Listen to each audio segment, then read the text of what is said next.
appreciation, Michelle Melchor. I have to make sure I can read to it. In appreciation of your many years of dedicated work and service in Atlanta. 1 Corinthians 15:58. God bless you, sister.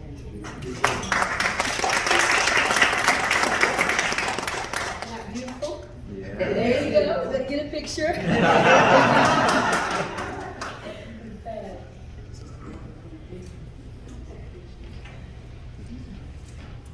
Well, first of all, let me say hello to everybody. I didn't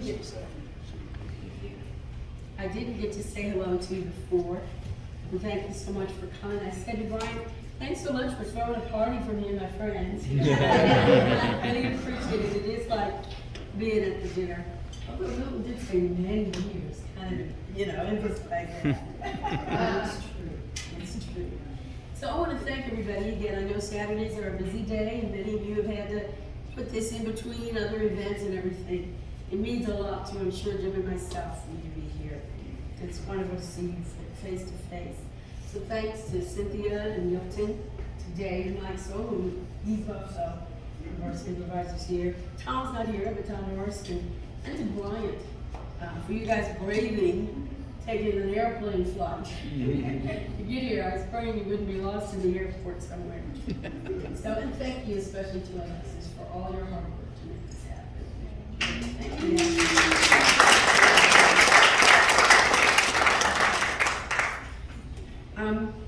As it's been told and said, I've been privileged to be a part of the ministry of CRU for 47 years and to serve with Inner City for 24 years. I know, where was I when all that talk was going on? But, and my first assignment was right here in Atlanta, opening the ministry at Atlanta University Center, working with Tom Fritz, who some of you know, and Gladys State. And I went to Jackson State in Jackson, Mississippi. And then I came back to Atlanta in 1979 to work with business and professional women. I did that for about 10 or 12 years.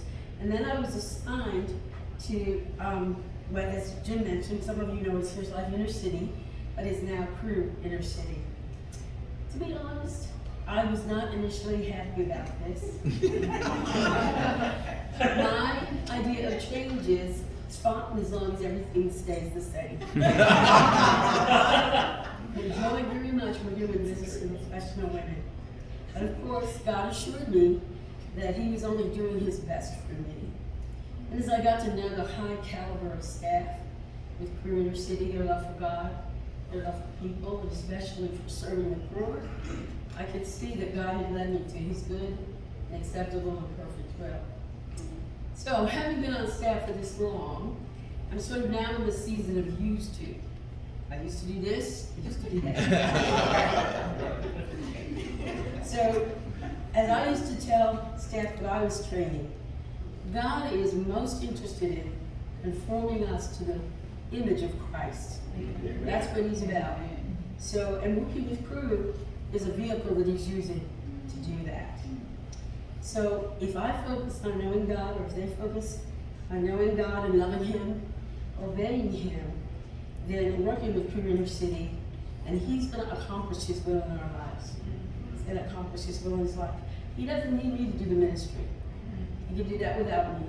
He's given me the privilege of doing it. And so it's about being conformed to Christ. And that's been my experience working with Inner City. I've learned so much about God's heart for the poor, God's heart for all people, and His love and compassion toward all people. One of the great blessings and privileges of serving with CRU has been working with such dedicated and professional staff, Christ-like staff. And so I want to acknowledge some of the men and women who are here who helped to start and build the work of Inner City here in Atlanta. Joyce Gray, who I think is way in the back.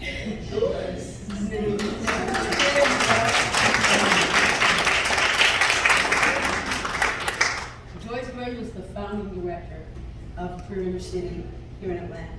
Her vision, her drive, and her faith built this ministry literally from the ground up.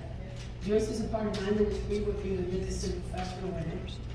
it's said that I discipled her, but actually it might have been some of both. I think a lot of it was going both ways. And I can say to you, Joyce, that you taught me so much about leadership, about faith, and about commitment to evangelism and discipleship. She was exactly an example to me in that. And so as I said, I think we kind of discipled each other in many ways. Hattie and Jimmy Booker, who are right here, they were part of the first team, and they brought their ministry of encouragement and priority of God's word to minister to both the staff team and others, pastors and our ministry partners. We worked together, helping adults coming out of crisis and training partner ministries. And I still benefit from their wisdom and loving motivation to do the work of God. Jan Moore is there sitting with Joyce. Excuse me. And Jan was right alongside us from the beginning of the ministry. She handled our administrative tasks in ministry. She was invaluable to me when I became a director, because as I say, administrators keep us all out of jail. I do those kind of tasks, so I don't want to end up on the news. The thing that I appreciated so much about Jan was just her cheerful, joyful heart, her sense of humor, and her willingness to laugh. Her smile lightened the load for me many a time. Israel and Irish unfortunately had to leave, but they were also a part of our team, working with the prison ministry. They brought a real zeal for God and His work among prison inmates and a deep love for people to work among the poor. And I've spent many happy hours praying and laughing with Irish, and if you like, we like to preach at each other. Yeah. We each try to take our turn preaching at each other.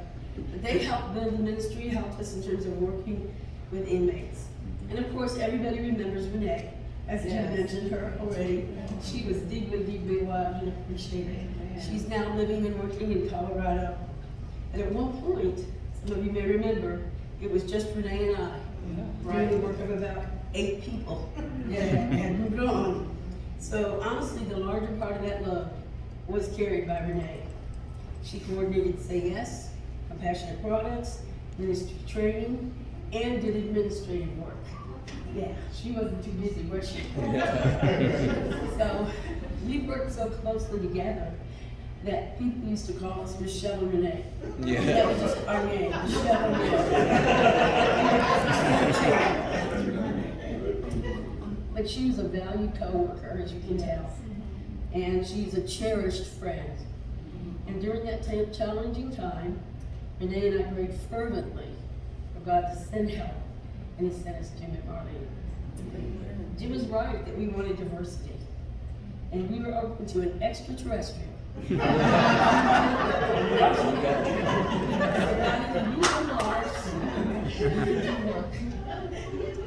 So we were so glad to have Jim. I was talking about this. We just kept hugging.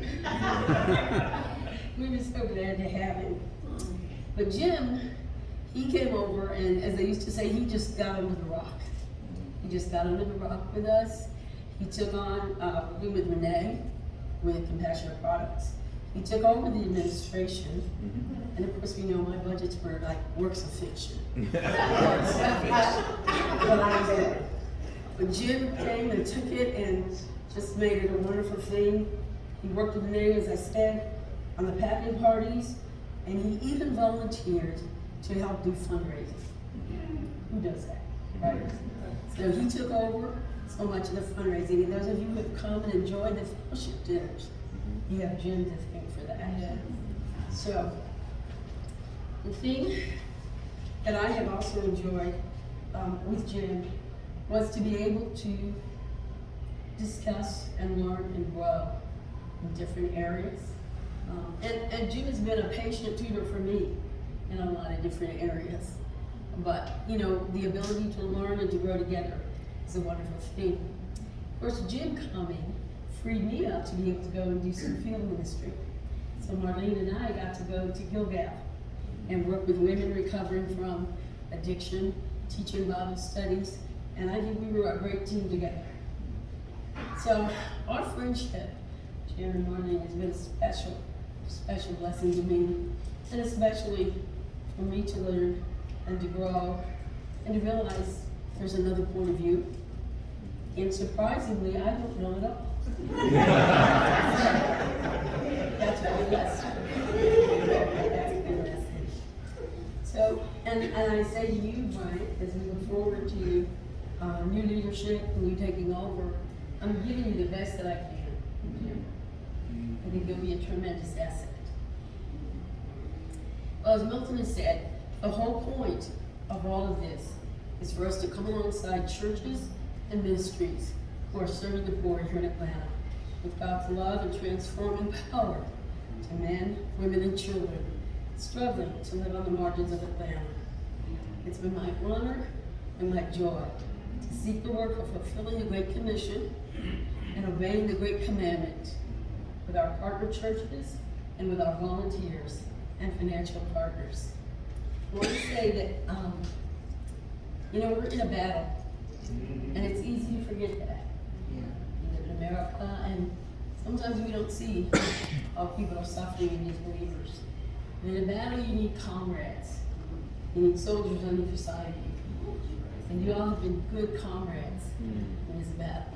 Whether you're a church partner ministry, whether you're a donor, whether you're a volunteer, our leadership here, you've been good comrades. And I'm glad to have you in the battle with me.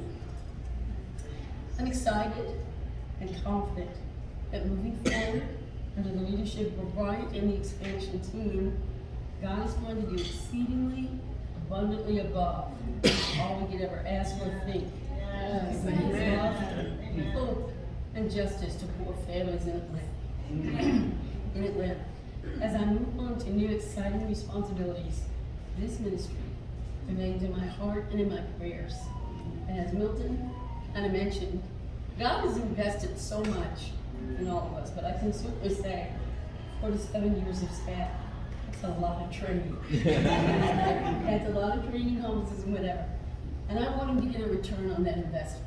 And so I'm glad that in this season of my life, He's giving me the opportunity to continue on. I kind of told him, I don't know what you have in mind, but I don't think I'm done yet. All right.